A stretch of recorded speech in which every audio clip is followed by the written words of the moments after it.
సరే ఇప్పుడు పడుకున్నప్పుడు గురక పెడుతుంటారు చాలామంది. గురకను చూసి కూడా మనం ఏమైనా అబ్జర్వ్ చేయొచ్చా? వీళ్ళకి హార్ట్ అటాక్ వస్తది త్వరలో అని. లేకపోతే గురక అనేది ఒక జనరల్ సిమ్టమ్ లాగానే చూడాలా? లేదు లేదు, గురక అనేది చాలా డేంజరస్. ఓకే. కాకపోతే పడుకునేవాడికి తెలీదు. యూజువల్లీ వాళ్ళ స్పౌస్ని అడగాలి గురక పెడుతున్నారా లేదా అని. ఇప్పుడు చాలామంది పెడతారు కదా సార్ గురక. చాలామంది పెడతారు కానీ గురక అనేది, గురక లేకుండా పడుకోవటం అనేది కూడా చాలా ఆల్మోస్ట్ ఒక 70% will sleep well without Guraka. So గురక పెడితే బాగా పడుకుంటున్నాడు అనేది ఇస్ నాట్ కరెక్ట్. చాలామంది అంటారు చూడండి గురక పెట్టి పడుకున్నారని. So that is not correct. Second thing ఏంటంటే గురక కన్నా కూడా అప్పుడప్పుడు శ్వాస ఆగిపోవటం అనేది డేంజరస్. సో గురక పెట్టి పెట్టి ఆగిపోతారు, ఆగిపోయి దాని తర్వాత అని పిలుస్తారు. సో దాని స్లీప్ యాప్నియా అంటారు. దాని వలన బ్లడ్ ప్రెషర్ పెరగటం, హార్ట్ అటాక్స్, చాలా చాలా ప్రాబ్లమ్స్ వస్తాయి.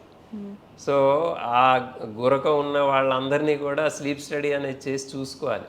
ఈ శ్వాస అనేది అప్పుడప్పుడు ఆగిపోతా ఉందా అని. ఆగిపోతా అంటే దానికి సిప్యాప్ పెట్టడం, లేకపోతే కొన్ని యోగా టెక్నిక్స్ ఉంటాయి.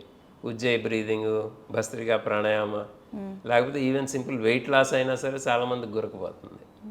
సరే ఇప్పుడు గురక ఫ్రీక్వెన్సీని బట్టి కూడా మనకి హార్ట్ అటాక్ సిమ్టమ్ లాగా ఏమైనా చూడొచ్చా? అంటే హార్ట్ అటాక్కి గురక ద్వారా ఏమైనా మనకి సిమ్టమ్స్ తెలుస్తాయా?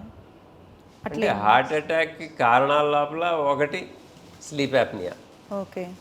అంతే తప్ప దాని సిమ్టమ్స్ వేరు, దీని సిమ్టమ్స్ వేరు కదా.